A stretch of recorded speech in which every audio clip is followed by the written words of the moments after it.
Quand on parle d'efficacité du storytelling, que ce soit en formation ou dans le cadre d'activités de conseil avec des clients ou des stagiaires, on parle énormément de construction d'histoire, l'efficacité de la construction de l'histoire. Quelle est l'histoire la plus efficace, la forme?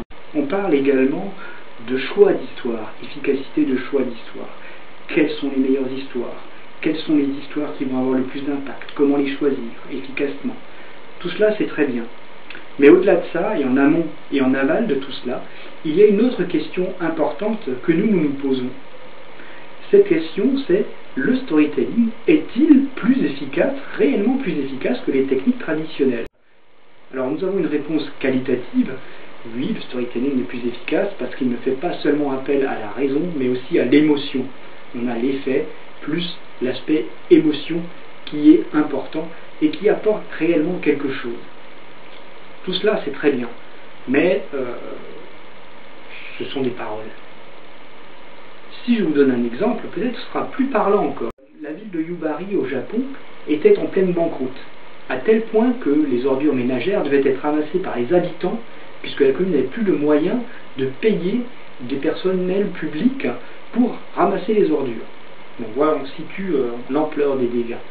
Alors, par contre, dans cette ville, on a le taux de divorce le plus bas du Japon. Et donc la ville a eu l'idée de faire toute une campagne pour attirer les touristes et essayer de réduire cet endettement phénoménal. Donc attirer les touristes avec ce discours « No money, maximum love ». Pas d'argent, mais un maximum d'amour. Et ça a marché. Alors c'est un exemple. On va me dire « Oui, mais est-ce qu'il y a des études ?» Oui, il y a des études publicitaires qui ont été faites, notamment une étude IPA Datamine, qui montre que les campagnes émotionnelles, émotion égale storytelling, sont plus efficaces, plus impactantes en tout cas, que les campagnes traditionnelles, et particulièrement en période de crise, ce qui nous intéresse beaucoup.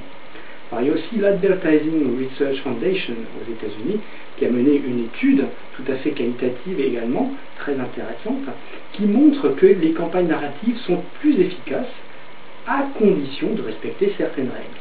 La première de ces règles, c'est le suspense. Il faut une histoire avec du suspense. Sans suspense, pas d'histoire. Les publicités distrayantes sont également contre-productives. Elles demandent beaucoup d'interprétation de la part du consommateur, ce qui nuit à la fluidité de l'histoire et donc à l'efficacité. Tout comme la passivité de l'auditoire, il faut que l'auditoire puisse s'approprier cette histoire et en faire quelque chose. Il y a également une étude française, TNS Sofres et Australie, qui a montré que les consommateurs sont demandeurs de récits de la part des entreprises. Il y a donc un gros travail à faire pour avoir un bon équilibre entre la simplicité et la complexité. Et c'est aussi pour cela que nous sommes à vos côtés, pour construire avec vous votre storytelling et pour qu'il soit le plus efficace possible.